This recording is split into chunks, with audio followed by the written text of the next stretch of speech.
Buenas tardes, estimados estudiantes de la materia de Derecho Internacional de la Universidad Virtual de Guanajuato. Me da mucho gusto saludarlos en esta sesión que es sobre todo para aclarar dudas sobre las actividades, los retos que van a estar entregando en estas 3 semanas y media que dura nuestra materia, que inició el día lunes. Quiero primero que nada hacer una recomendación muy importante, la más importante de todas. Quiero que por favor revisen cuidadosamente los avisos de plataforma, porque desde el primer día he compartido estos avisos y los voy a estar compartiendo durante todo el tiempo que dura la materia. Ahí yo les doy indicaciones muy importantes que deben de seguir para que puedan acreditar satisfactoriamente la materia. Les di el mensaje de bienvenida, les compartí las políticas del curso. También los criterios académicos que establece la universidad para el programa que ustedes están llevando, que es en el área de humanidades, la materia, la licenciatura en Derecho y la materia de Derecho Internacional. Estos criterios son muy importantes porque la UVG establece que los cronogramas que establecen sus asesores son obligatorios para los estudiantes. Entonces, ahí sí les voy a pedir que pongan mucha atención a estos criterios. También se establece el tiempo que ustedes deben participar en los foros. Entonces, bueno, eso se los digo porque nosotros tenemos como en el segundo reto, tenemos la participación en un foro y deben ustedes de cumplir en este foro de acuerdo a los tiempos que se establecen en el cronograma de la materia. También en estos mismos criterios viene lo relacionado con la elaboración de trabajos con inteligencia artificial. Está sancionado cuando el trabajo está 100% realizado con inteligencia artificial y está sustituyendo la actividad que debía realizar el estudiante por sí mismo. Miren, en esta actualidad que estamos viviendo, todo se puede hacer con inteligencia artificial, ¿no? Vamos muy avanzados en esa parte de la tecnología. Y sirve para muchas cosas, no lo vamos a negar. La misma universidad invita a programas sobre la inteligencia. Pero si bien es cierto que se requiere y se necesita para muchas cosas, lo cierto es que para la etapa de formación que ustedes están llevando en la licenciatura, no la necesitan. ¿Por qué? Porque los retos contienen instrucciones muy claras y precisas que ustedes deben elaborar por sí mismos. Incluso en la mayoría de estos retos se les pide la argumentación a base de su punto de vista personal. Entonces, si ustedes acuden a inteligencia artificial para que lo haga, pues obviamente ya no es su punto de vista personal, ¿sí? Otra cuestión, vamos a ir viendo ahorita reto por reto y vamos a ir viendo cómo no se necesita. ¿Por qué? Porque el estudiante de derecho tiene que acudir a las fuentes principales del origen del derecho, como lo es las normas, las leyes, la constitución, los tratados internacionales, y eso no lo va a hacer la inteligencia artificial, eso lo deben hacer ustedes yéndose al contenido original, leyéndolo, aplicándolo para que puedan hacer sus propias argumentaciones, ¿sí? Tampoco, pues se vale acudir a la inteligencia artificial para cuestiones de redacción, ¿no? ¿Por qué? Porque ustedes deben aprender a redactar con sus propias palabras. De hecho, ustedes antes de la licenciatura, pues ya cursaron primaria, secundaria, bachillerato, y ahí, pues ustedes superaron todas estas competencias relativas a la redacción y ortografía. Entonces, tampoco es necesario, ¿sí? Acudir, porque hay veces que cuando ya entregan el trabajo me dicen, es que sí está con inteligencia artificial, pero solo fue para cuestiones de redacción y ortografía, por eso aparece todo así. No, no es necesario, no es necesario, incluso hasta para capturar archivos en Word, pues el mismo Word ya trae el corrector de escritura, entonces no es necesario, ¿no? Acudir a la inteligencia artificial y como yo les decía, está sancionado por estos criterios que establece la UVEG. Aquí no lo establecemos los asesores, sino la UVEG en su programa académico, ¿no? Entonces nos vamos a ceñir, ¿por qué? Porque estos criterios son obligatorios tanto para el estudiante como para el asesor y los debemos de cumplir. Bueno. En estos criterios también, estos ya se los compartí en avisos de plataforma, el cronograma de la materia. De acuerdo al cronograma de la materia, el reto número 1, que consiste en un cuestionario, corresponde a la unidad 1. Creo que ahí no hay mayor problema. Ahí ustedes deben revisar los contenidos de plataforma y vienen ahí las fuentes de estos contenidos para que ustedes puedan contestarlo en el lapso de esta semana. De hecho, de acuerdo al cronograma, tienen hasta el día de mañana para contestar el cuestionario. Yo veo que ya muchos de ustedes lo contestaron y eso es muy bueno porque van avanzando con el primer reto. Los retos 2, 3 y 4, su entrega inicia el día de mañana y corresponden a la unidad 2. Vamos a revisar uno por uno. Y por último es el reto 5 de la unidad 3.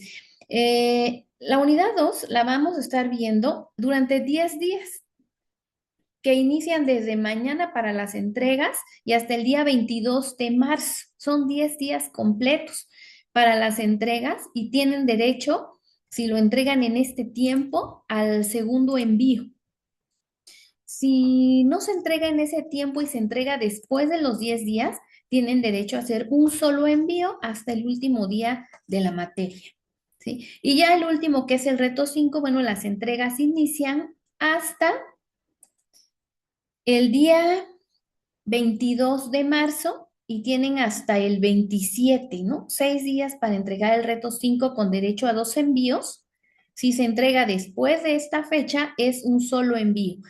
Algo que quiero comentar importante aquí es que como va a haber días inhábiles en plataforma de acuerdo al calendario escolar, porque es la Semana Santa que dura una semana, pues bueno, en esa semana, aun cuando estés inhábil y por estas cuestiones, el calendario que ya establece la universidad, ustedes pueden seguir entregando en esas fechas, no hay problema y por mí no hay inconveniente. Yo voy a ir evaluando, aunque ya no hay la obligatoriedad esa semana, ¿no? Entonces, por eso es importante seguir el cronograma de la materia, porque bueno, este es hasta el día 22, perdón, hasta el día 27 de marzo, que es la entrega de todos los retos para hacer 12 envíos. Y ya a partir de regresando de la Semana Santa, que es la cuarta y última semana de la materia,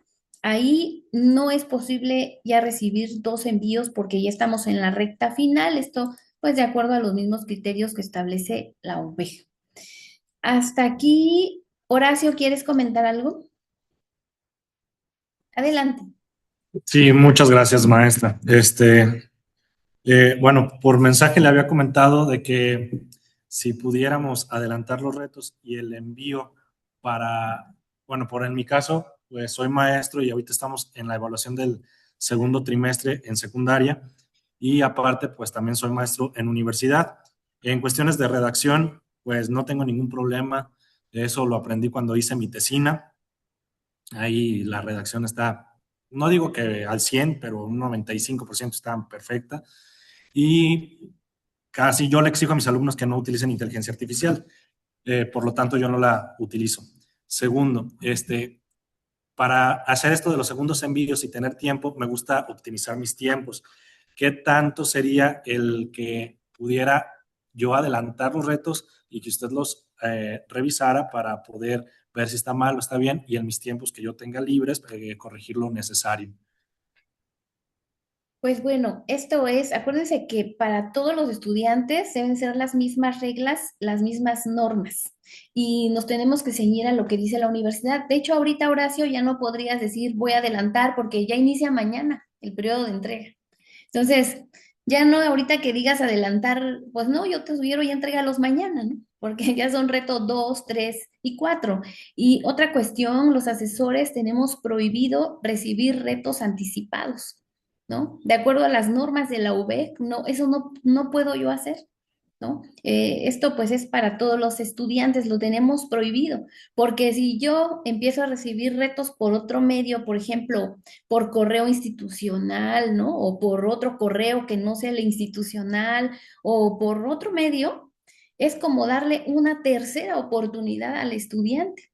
Y la universidad pues es muy clara en sus normas, solamente son 2 envíos.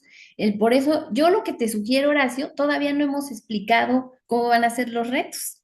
Yo te sugiero, vamos a escuchar la sesión, que es ahorita donde vamos a explicar reto por reto, y tú de acuerdo al avance que llevas vas a ir viendo si lo hiciste bien o lo hiciste mal. Es muy sencillo, créanme. Créanme que los estudiantes que a veces ha sucedido lamentablemente no han acreditado la materia en meses anteriores, ha sido porque no han entrado a la sesión. Es tan sencillo de verdad seguir las instrucciones y yo ahorita se las explico con mucha claridad. Si ustedes se apegan a lo que yo ahorita voy a comentar en cada reto, créanme que no hay ningún problema. Ha habido alumnos que lo siguen tal cual, como vienen las instrucciones en plataforma, como yo se los comento, y acreditan la materia sin ningún problema. Entonces, yo lo único que les pido es ahorita poner atención cómo deben realizarse cada reto. Y si tú los entregas todos, Horacio, de acuerdo a las instrucciones, lo que vamos a ver ahorita, vas a ver que vas a acreditar tu materia pues de forma muy sencilla, ¿no? Yo te invito a que escuches la sesión y ya luego comentamos, ¿sí? Bueno, entonces vamos a iniciar la revisión reto por reto. Empezamos primero con el reto número 2.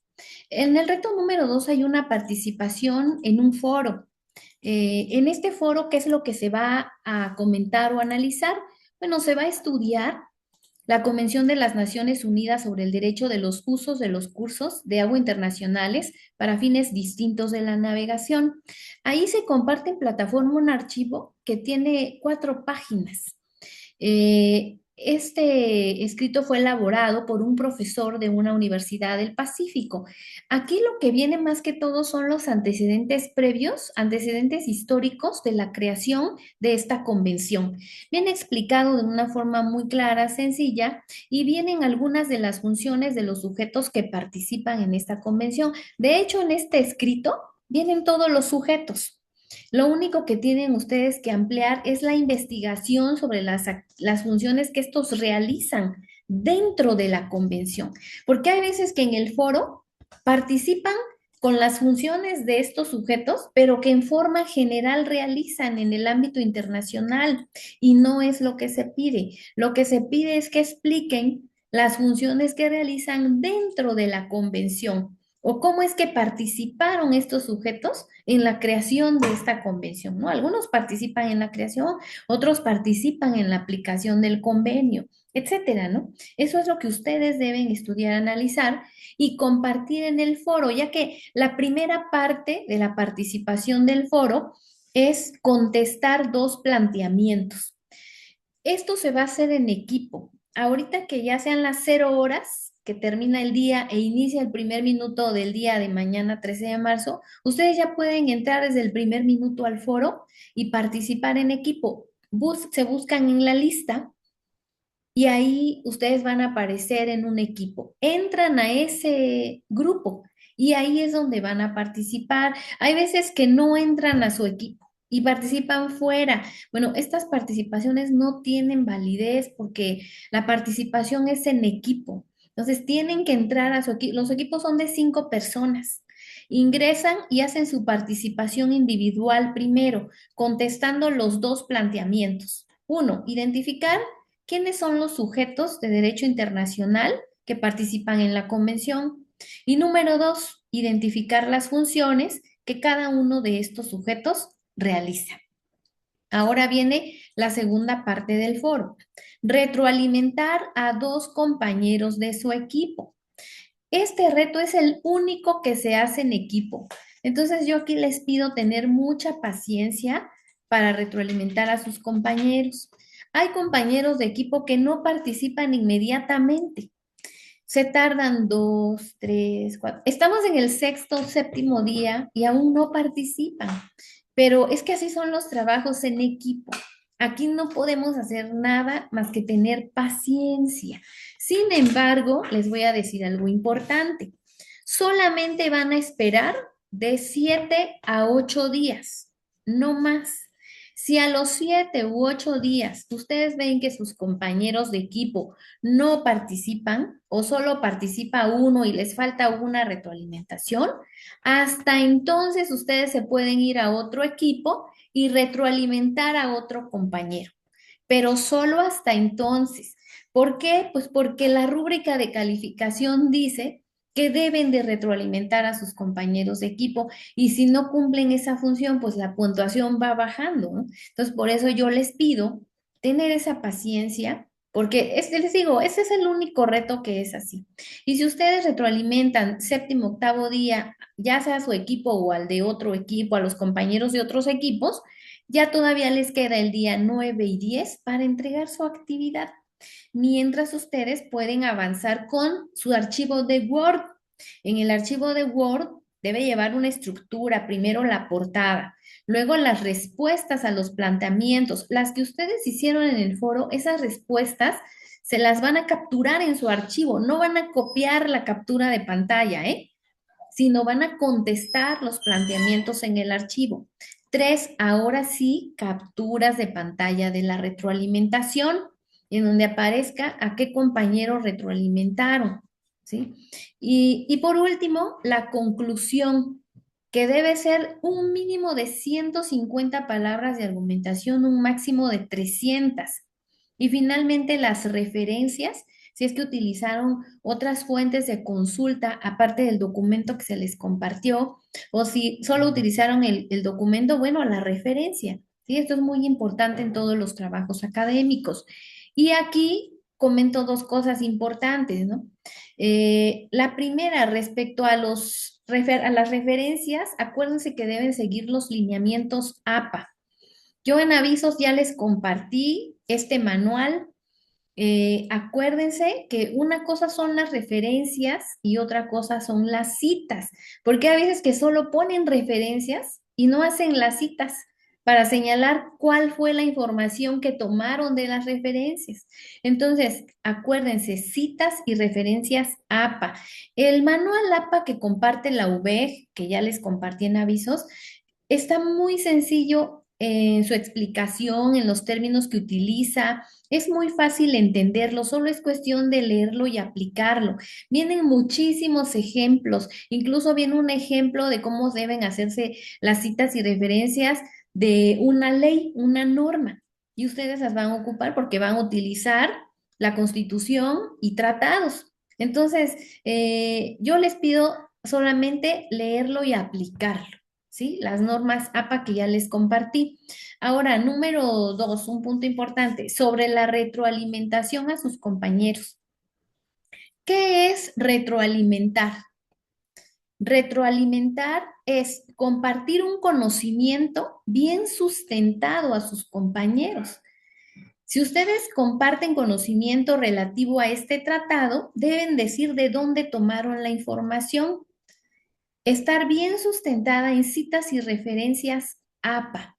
Entonces, se los comento porque miren, este es un foro de conocimientos. Hay algunos foros que son para socializar, en donde ingresan al foro y saludan a sus compañeros, se hacen más amigos, ¿no?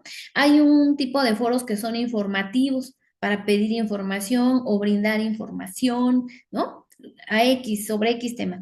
Pero aquí no hay vuelta de hoja ni lugar a dudas, que como es un lugar perdón, un foro de conocimientos, es lo que deben ustedes de compartir.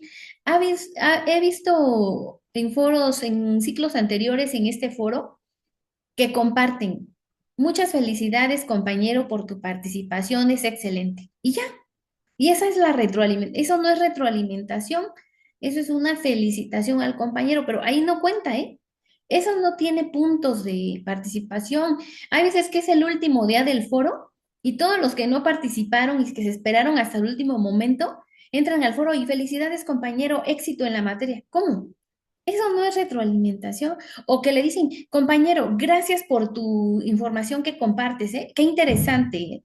No, eso no, de una vez les aviso que ese tipo de comentarios no tienen puntuación en la rúbrica de calificación y no los van a obtener, ¿sí? A veces que me dicen, maestra, pero es que sí participé. Bueno, participar y retroalimentar no es lo mismo. ustedes deben retroalimentar. Voy a poner un ejemplo. También en el foro, en los lineamientos, si es que ya los descargaron del foro, viene qué son viene qué es retroalimentar y cuáles son los lineamientos. Tampoco se puede compartir la misma información que viene en el documento que se les comparte en el foro. Si ustedes comparten esa misma información, no tiene caso porque esa información ya la tienen todos. Bueno, ¿qué es entonces lo que ustedes pueden compartir? Voy a poner un ejemplo. Le comparten a su compañero un caso resuelto por la Corte Internacional de Justicia en donde viene un caso en el que se aplicó este convenio. Y entonces le comentan, estos dos estados resolvieron este problema que tenían en base a este convenio internacional. Y la fuente la tomé de esta referencia y hacen la cita y la referencia. Eso es retroalimentar, ¿sí? O bien alguna norma que se haya aplicado, algún artículo de la convención que se haya aplicado en un caso específico y ustedes también lo comparten, cita y referencia. Eso es retroalimentar. ¿Para qué? Pues para poder obtener los puntos de calificación. ¿Hasta aquí alguna duda sobre el reto 2? Adelante, Horacio. Bueno, ya una de mis dudas ya la compartió. Eh, en distintos momentos, ya esta es mi segunda licenciatura aquí en UVEG, la que curso, y por experiencias previas que he tenido, una vez me metí a un foro, compartí y me esperé a que me contestaran mis compañeros para poder yo también retroalimentar. Sin embargo, pasaron los días y no contestaban, no se metían mis compañeros de equipo del foro. Y la maestra, por favor, contesta, porque si no, la tarea ya en 2 días se marca como realizada y la vas a reprobar, por así decirlo. ¿Y qué hice? Pues me tuve que meter a otro. Yo estaba consciente que tenía que hacerlo en mi equipo. De ese momento en adelante, lo que hice fue, no me participan, contesto a los de otro equipo, pero qué bueno que ya pone esa rúbrica que si pasan 7 días, pues no, contestemos ya lo demás. Lo siguiente, me perdí un poquito. En el documento de Word, vamos a poner lo de nosotros, pero escrito o en captura de pantalla. Escrito, escrito, Ok, porque ahí lo que se pide son las respuestas. Te voy a decir por qué, Horacio. Porque puede ser que tú pusiste tus respuestas en el foro. Ah, pero alguno de tus compañeros te retroalimentó con una información bien sustentada, con referencias, y te das cuenta que una de tus respuestas tiene algún error. Y entonces, ¿tú qué vas a hacer? Pues tomar en cuenta la referencia de tu compañero que va a nutrir tus respuestas, ¿no? Incluso puedes llegar a corregir si una respuesta está errónea. Para eso es el foro, para retroalimentar. Y entonces tú vas a corregir tus respuestas y ya las vas a poner correctas en tu documento. ¿Cómo ves? ok. Entonces es documento de Word, la respuesta ya sin captura de pantalla, la respuesta de mis compañeros y ahora sí vienen las capturas de pantalla. No, las respuestas de tus compañeros no, solo tus respuestas. Ok. No, mira, viene portada, luego las respuestas, ¿no? Las tuyas, las que tengas definitivas, porque a lo mejor después de participar en el foro, puedes modificar tus respuestas porque te percatas que a lo mejor una está mal, ya checando con las fuentes de consulta de tus compañeros, dices, sí, aquí me equivoqué, ¿no? Esta no es la función de este sujeto, ¿no? Y entonces lo corriges, pero lo tienes que sustentar con la referencia. Entonces son tus respuestas. Y número 3, las capturas de pantalla de la retroalimentación que tú le hayas brindado a tus compañeros, que deben ser 2. Ok, ¿Sí? perfecto, muy Ahora bien, sí ya muchas quedó gracias. claro, ¿verdad? Sí, ya, muchas gracias. Maestra, me voy a desconectar un poquito porque ya me toca clase, voy a seguir en el celular por cualquier cosita. Aquí Ok, escucho de todos modos. ok, Gracias. Horacio. Sí, no hay problema.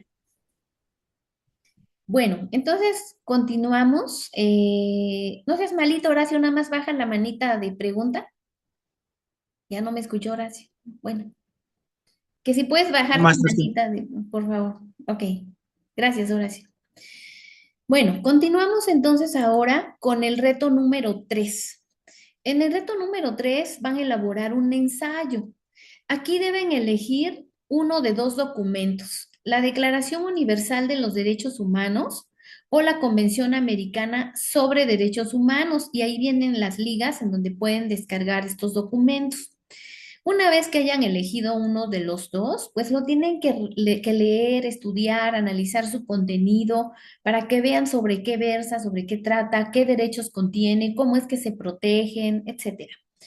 Bueno, una vez que ya lo hayan leído y que hayan leído la parte de los derechos humanos de nuestra Constitución Política de los Estados Unidos Mexicanos, ya pueden elaborar su ensayo, que debe constar de 5 cuartillas. Eh, en estas 5 cuartillas debe haber una distribución de los contenidos, iniciando con la introducción, desarrollo, conclusión y finalmente referencias, ¿sí? ¿Qué va a ir en la introducción? Bueno, la introducción debe versar sobre el documento que ustedes hayan elegido para estudiar uno de los dos tratados, ya sea la declaración o la convención. Por ejemplo, cuándo fue creado este tratado, quiénes participan, etcétera, ¿sí? Después de esta introducción en donde van a mencionar todos estos antecedentes, viene el desarrollo. En este desarrollo, ustedes tienen que explicar los derechos humanos que consagra la Constitución Política de los Estados Unidos Mexicanos, y lo deben relacionar este contenido con el documento que hayan analizado, ya sea la declaración o la convención. Eh, y este desarrollo pueden ustedes hacer hasta 3 cuartillas, porque acuérdense que el desarrollo es el contenido del ensayo de mayor extensión, es la parte en donde el autor expone su punto de vista sobre el tema. Entonces, la introducción pueden hacerla de 1 cuartilla, el desarrollo puede ser de 3 cuartillas y finalmente viene la conclusión, que puede ser 1 cuartilla más, en donde ustedes deben exponer, manifestar, explicar la importancia que tienen los tratados internacionales y su influencia en el marco jurídico mexicano. Acuérdense que dentro del marco jurídico mexicano no se encuentra solo la Constitución, también están las leyes secundarias, los criterios de la Suprema Corte de Justicia de la Nación, los sistemas normativos indígenas, etcétera, ¿no? Entonces, bueno, ¿qué impacto, qué importancia tienen estos tratados en el marco jurídico? Y finalmente, las referencias, ¿sí? Acuérdense que en las referencias deben poner la Constitución, que no debe faltar, el tratado internacional. Y si es que llegaran a checar alguna otra fuente de consulta, pues también pueden poner la referencia.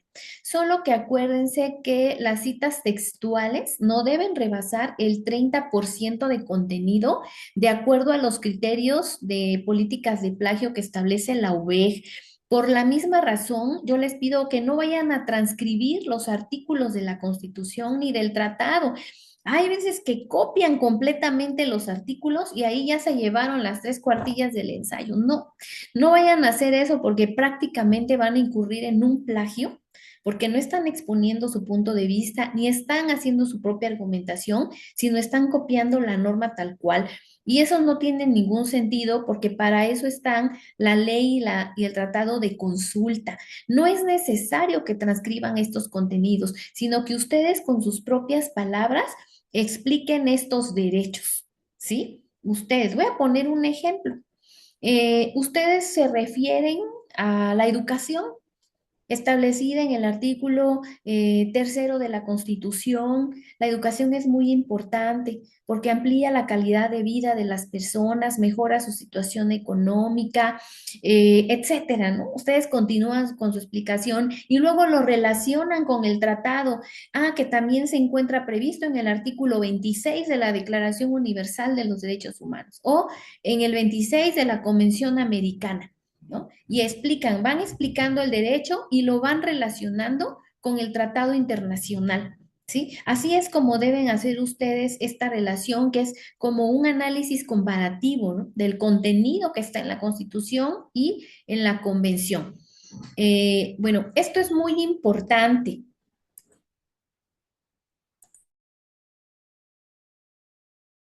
Bueno, entonces, esto es muy importante, ¿no? Que lleven esa. Quiero hacer aquí un breve comentario. Fíjense que he observado en los últimos meses que muchos estudiantes recurren a inteligencia artificial para hacer este reto en particular. Y hay detectores de inteligencia artificial y cuando se revisan las actividades, resulta que toda la hicieron completamente con inteligencia artificial.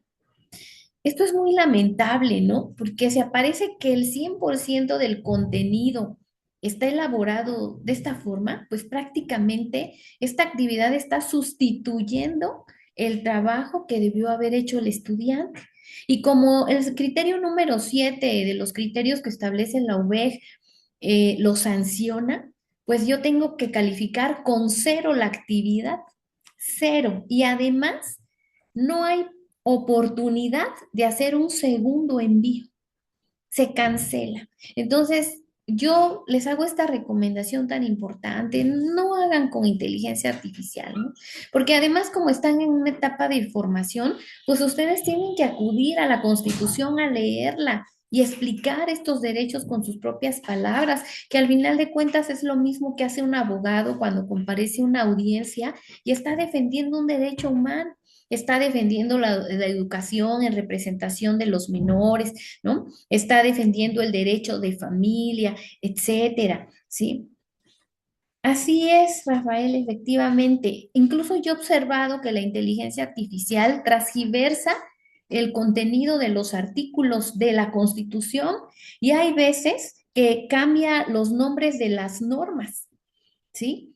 Entonces, ¿para qué exponerse en esto, no? Exactamente, se utilizan elaborados por IA, no lo elaboran, y bueno, aunque no es un 100% de efectividad, porque eso es cierto, ¿para qué exponerse a caer en este tipo de situaciones, no? Entonces, lo mejor es que ustedes elaboren sus actividades con sus propias palabras y que además, como les decía, también ustedes deben desarrollar la habilidad de la argumentación, ¿sí? Bueno, respecto a este reto número 3, ¿hay alguna duda o pregunta?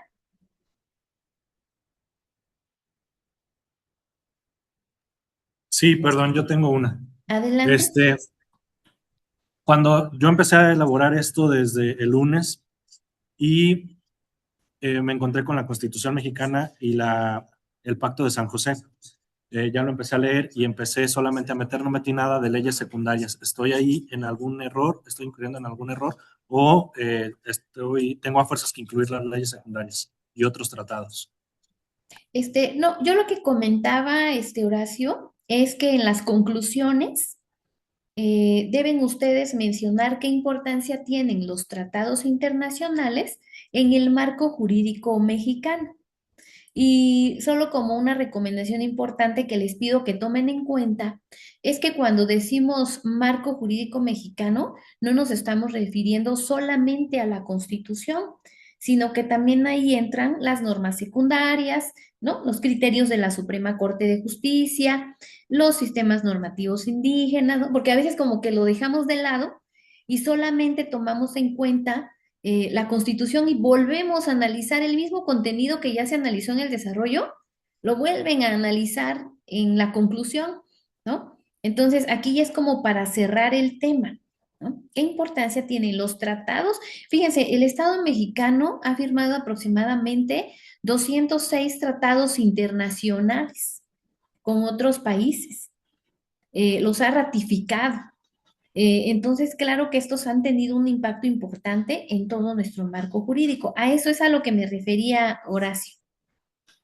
Me acaba de dar una lección muy grande. Estaba leyendo yo esta parte del marco jurídico y completamente lo quité del ensayo y puse de las leyes mexicanas. Entonces ahorita ya me está quedando más claro que no debía haber quitado esa palabra porque pues es el marco jurídico, entonces engloba todo esto. Y yo me quedé con esa parte de solamente las leyes mexicanas. Ajá, sí, ¿no? Engloba todo, ¿no? El impacto que tiene. Así es, Horacio. Bueno, entonces, ¿alguna otra duda? sobre este reto número 3. No. Bueno, aprovecho para comentarles ahorita que esta sesión se va a cortar ya en unos minutos, pero ya puse el enlace de la segunda parte en avisos de plataforma. En cuanto se corte la sesión, ustedes ingresan al segundo enlace para que terminemos la sesión, por favor, ¿no? Si es que se corta. Bueno, entonces continuamos con el reto número 4. Acuérdense que este archivo lo deben guardar en PDF y subirlo, ¿no? No se olviden de hacer citas y referencias APA. Vamos al reto número 4. Fíjense que este reto 4 se integra por dos partes. La primera parte que es la investigación y llenado del cuadro comparativo. Y la segunda parte que corresponde al análisis y respuesta de tres planteamientos. En cuanto a la investigación, esa investigación es personal. No significa que ustedes en su archivo van a poner toda la información que investigaron, no, porque hay veces que suben todo lo que investigaron sobre las cortes y es mucho texto, a veces hasta 5 o 6 páginas de investigación. No, no, no, no, no. La investigación es solo ustedes para que puedan llenar el cuadro comparativo. Es decir, que lo que debe aparecer en el archivo es portada, cuadro comparativo, respuestas de los planteamientos y referencias, ¿sí? Nada más. Entonces, bueno, la primera parte que la van a hacer ustedes de forma personal particular, van a investigar todo lo relativo a la Corte Penal Internacional, a la Corte Internacional de Justicia y a la Corte Interamericana de Derechos Humanos. Y una vez que lo hayan hecho, ya van a estar en aptitud de contestar el cuadro comparativo. Es este que aparece en pantalla, el mismo que se comparte en plataforma. Yo les sugiero que utilicen el mismo archivo, porque fíjense qué ha pasado que a veces quieren hacer un cuadro distinto y está bien, ¿eh? También no es que esté prohibido hacerlo, pero cuando lo copian ya no les falta una columna o les falta una fila y ya no lo hicieron igual que como se solicita y no se dan cuenta, ¿no? Ha pasado en varias ocasiones con varios estudiantes esto, entonces no es necesario, pueden utilizar el mismo archivo. Aquí se les pregunta, ¿qué es en la primera columna cada una de las cortes? ¿Cuáles son sus funciones?